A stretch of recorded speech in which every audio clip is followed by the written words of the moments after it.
हाँ कोई पार्षद यहाँ से था और वो हमारी समस्याएं दूर की। वार्ड में सबसे बड़ी समस्या आपके नजरिए से कौन सी है?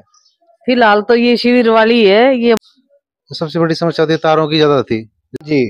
मैं धनराज आ चुका हूँ अटेली मंडी में। हम आपको बता दें वार्ड नंबर 10 में पहुंच चुके हैं और यहाँ से अलका यादव जी पार्षद बन चुकी है।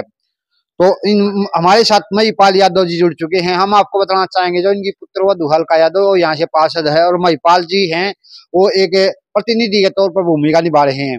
तो इनसे जानने वाले हैं अलका जी क्या काम करवाने वाली है।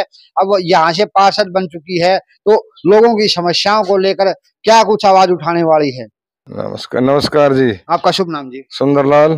सुंदरलाल जी, वार्ड नंबर 10 में क्या क्या समस्याएं हैं? समस्याएं एक तो बिजली की डोरियां लटक रही हैं, दूसरे कई गलियों में कहना सीवर नहीं है, रोड नहीं है और पानी की भी समस्या रहती है, कम पानी आता है। वार्ड 10 से अलका पार्षद बनी है तो क्या उम्मीदें हैं उनसे? बस सभी समस्या का समाधान करवाएगी? हाँ, समय करवाएगी और क्या। नमस्कार जी। नमस्कार जी। आपका शुभ नाम जी? मेरा नाम पंकज है जी।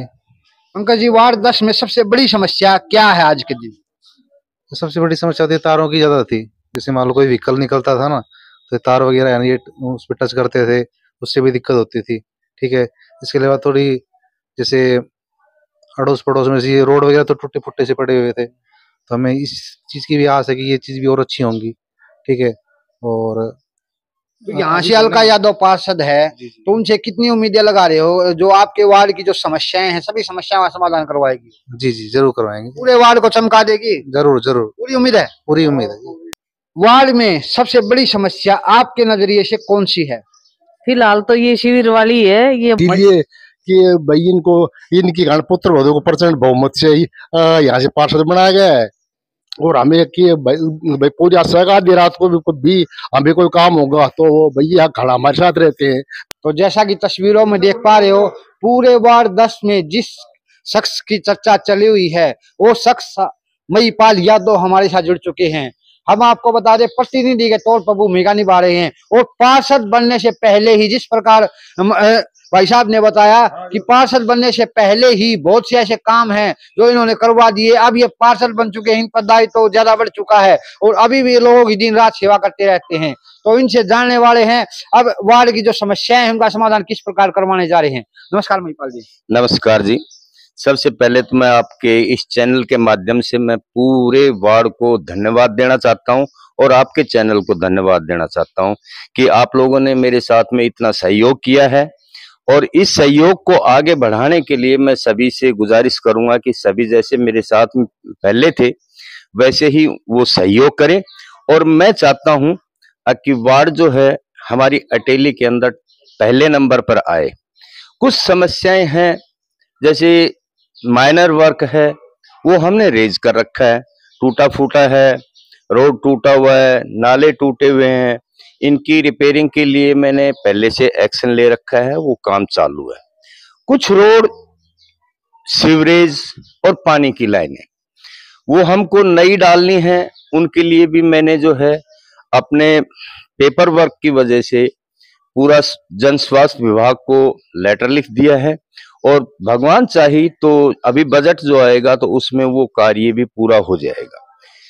तीसरी चीज अपनी जो है सबसे मेन समस्या है ये तार जो हैं काफी जुलू कंडीशन में, इनकी समस्याएं हैं तो एक साथ तो नहीं हो पाएगा लेकिन धीरे धीरे ये भी मैं चाहता हूं कि इनकी भी समस्याएं खत्म हो जाए ताकि भविष्य में हम और हमारे बच्चे आने वाले ये कोई कहे कि हाँ कोई पार्षद यहाँ से था और वो हमारी समस्याएं दूर की ताकि हम आराम से रह सकें। और मैं पूरे वार्ड वासियों से यही सहयोग चाहता हूं, अगर अपने वार्ड में कोई भी समस्या है तो उसको कम से कम मेरे तक पहुंचाने की कोशिश करें और मैं अपने जन सहयोग के साथ से उस चीज को दूर करने की पूरी कोशिश करूंगा ताकि हमारे इस वार्ड में हमारे बच्चे वो शिक्षाएं ले सकें और भविष्य में वो शिक्षाएं और मेल जोल से हम आगे बढ़ते रहें। स्वच्छता और सौंदर्यीकरण को लेकर आपके क्या प्रयास रहने वाले हैं? स्वच्छता जो है कि सबसे मेन जरूरी है।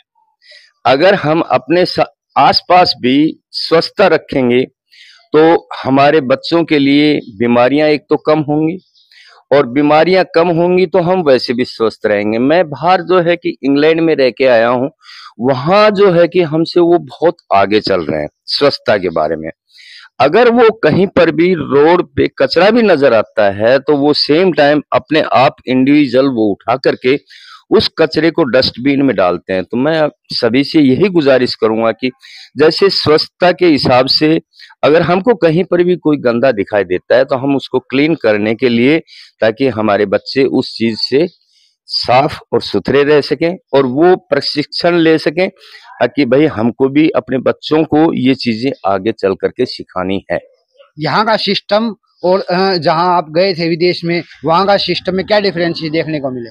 देखो, डिफरेंस से तो हम अगर वहां के हिसाब से देखते हैं तो हम काफी पीछे रह रहे हैं। क्यों? शिक्षा के हिसाब से अगर पहले हमारे यहाँ शिक्षा इतनी नहीं थी, लेकिन आज अगर हम शिक्षा के हिसाब से देखते हैं तो शिक्षा हमारे लिए बहुत जरूरी है, और उस शिक्षा के हिसाब से अभी हम काफी ऊपर उठते हुए आ रहे हैं। अपनी तरफ से सरकार से क्या अपील करना चाहोगे? मैं मेरी सरकार की तरफ से अपील यही करना चाहूंगा कि जो जनसेवा है और जो हमारे जो हैं कार्य हैं वो सुचारू रूप से, और किसी के भी माध्यम से, मैं ये नहीं कहूं कि पार्षद के माध्यम से या और किसी के माध्यम से भी वो कार्य करने की पूरी कोशिश की जाए। अपने वार्ड वासियों की से क्या कहोगे? मैं मेरे वार्ड वासियों से यही कहूंगा कि चुनाव हो चुके हैं और चुनाव में थोड़ी बहुत कुछ हो भी गई है, तो उसको भूलते हुए हम आपस में एक परिवार की तरह सहयोग करें, एक दूसरे का सहयोग करें, और हम इस मिशन को इतना अच्छा बनाएं ताकि भविष्य में जो है कि एक याद बने।